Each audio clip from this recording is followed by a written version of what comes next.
Hey there gamers, welcome back to our channel Marvelous Gamers, where we bring you the latest news from the world of gaming. In the 90s, arcade-style fighting games were all the rage, with most franchises switching to home consoles, which made it even more accessible to the people in the proximity of their homes. While fighting, most games were functioning on the basic formula that made the Mortal Kombat games so popular back in the day, and most games failed to stand out. However, when it comes to Mace, the Dark Age, the game managed to stand out in a sea of Mortal Kombat clones. So without further ado, let's jump right into the video to learn more about this amazing game.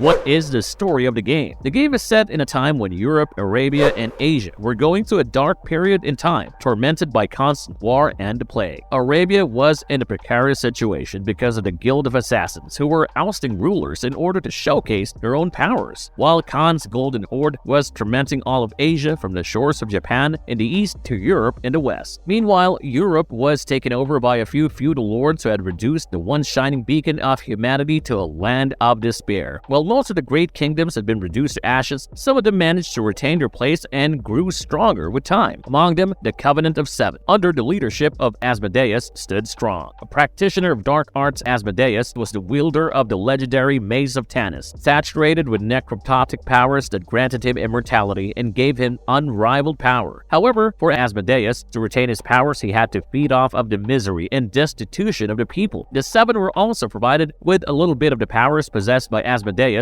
which quenched their thirst for power, and in return they resorted to battles and torturing their farmers. When pillaging and tormenting Europe wasn't enough for Asmodeus, he turned towards the Orient in the east to find new lords who would serve him in exchange for his dark powers. But each of the seven revolted against Asmodeus and sent their best fighters to kill him. In the east, the leaders, after learning about Asmodeus' intentions, planned on taking him down before he and his plans could see the light of day. Meanwhile, the heirs of the kingdoms that were destroyed by Asmodeus also wished to avenge the destruction of their lands. The ultimate goal for each of them was to possess the Mace of Tanis. Execute him!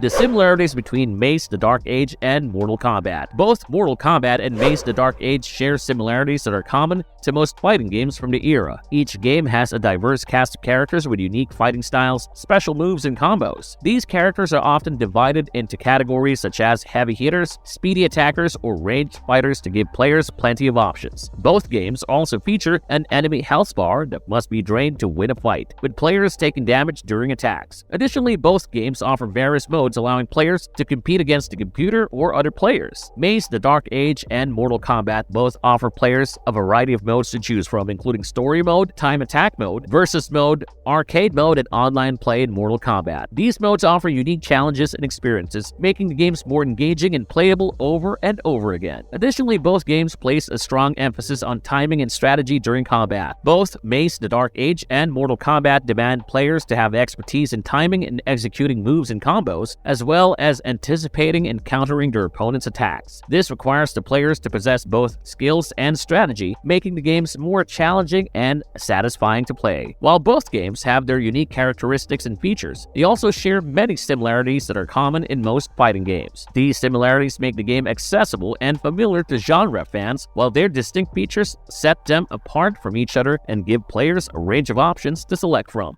Development of the game. It took Atari almost 2 years to develop the game, where initially they had come up with 30 characters, but it was reduced to 11 characters with dedicated teenage focus groups. The Atari member who did the motion capture work was a member of the Society for Creative Anachronism, wherein back in the day the most sophisticated motion capture technology was used during the development of the game. Using the 3DFX Voodoo graphics cards, the game was released on arcade systems. Atari utilized the cost-effective 3DFX technology to develop their game system instead of a proprietary one. This allowed them to offer the game at a lower price to arcade operators. Additionally, a PlayStation version was planned along with the Nintendo 64 port, but ultimately was not released.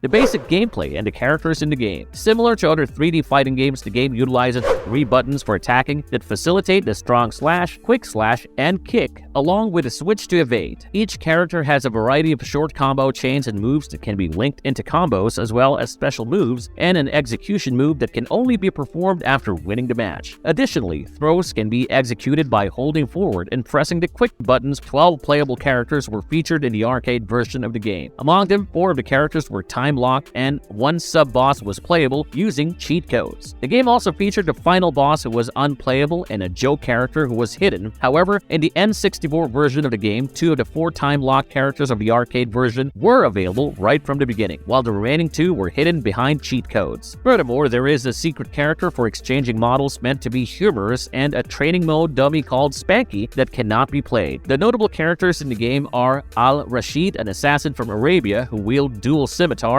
and is the son of the king of assassins who wants to usurp his father's throne using the mace. The executioner uses an executioner's axe to torment people and wants to use the mace to oppress people even more. Koyasha, who fights using dual wakizashi just to prove her mastery of ninjutsu, is a Japanese kunoichi. Lord Deimos, a demonic warlord who has existed for centuries, is a member of the Covenant of Seven. His ultimate goal is to use the mace to establish his hellish authority and unite the lands. He engages in combat with a large sword. Mordos Kull, a mercenary, lost his family to the forces of the Seven, and he aims to infiltrate and eliminate the Seven while using the mace for good. Mordos fights using a flail and a shield. The character Namira is an Arabian harem girl who is believed to be the lost princess of Arabia. She seeks vengeance against the forces of the Sultan who murdered her family. Namira is skilled in combat and uses a scimitar in her fights. Ragnar Bloodaxe is a fierce Viking leader who aims to restore his village of Torsgard using the mace's power. He engages in combat wielding 2 hand axes simultaneously. Takeshi Tsunami is a Japanese samurai who is the son of Japan's ruler. He aims to destroy the mace and clear his brother Ichiro's name, who fights with a katana. Caria de Castillo is a sorceress on a mission to acquire the mace's power to conquer hell. She is the daughter of one of the 7, skilled in combat with a sword and a dagger. Xiaolong, who fights using a bow staff, is a blind Chinese monk on a mission to stop the spread of evil by destroying the mace. Interestingly, in the console version of the game, Xiao has a hidden model swap where he takes on the identity of Ned, a janitor fighting with a broom. The Hell Knight is a warrior demon who aims to restore the mace to its suitable wielder in hell. He engages in battles with dual axes. In the arcade version, they are time-locked but available from the beginning in the N64 version. Sir Dragon is an undead knight from the Crusades and one of the 7, seeking to use the mace to find the whereabouts of his soul. He fights with a sword and shield. He is time-locked in the arcade version but is unlocked from the start in the N64 version. Ichiro Tsunami is a samurai who is corrupted and is the brother of Takeshi. He aims to use the mace's power to overthrow his father and become the leader of Japan and one of the 7. His weapon of choice is a katana. In the arcade version, he is time-locked. However, in the N64 version, he can be unlocked using cheat codes. Gar Gunderson, a skilled dwarf craftsman, operates the Warmech, a humanoid machine designed to liberate his subterranean community using the powerful mace as a weapon. A hidden time-locked character is available in the arcade version, while the N64 version allows players to unlock it using cheat codes. In the game, Grendel is a formidable boss and a massive stone creature that carries out Asmodeus' commands. Grendel wields a massive warhammer during battles. However, players can only access this character by using cheat codes. In the game, the ultimate boss is Asmodeus, a massive demon with 4 arms. He doesn't use any weapons and relies solely on his physical strength. Only his upper body is visible during the battle as he emerges from the arena floor. However, this character is not available for play. In the game, a character called Hojo is meant to be a comical addition. Hojo is a big chicken and can be played using cheat codes.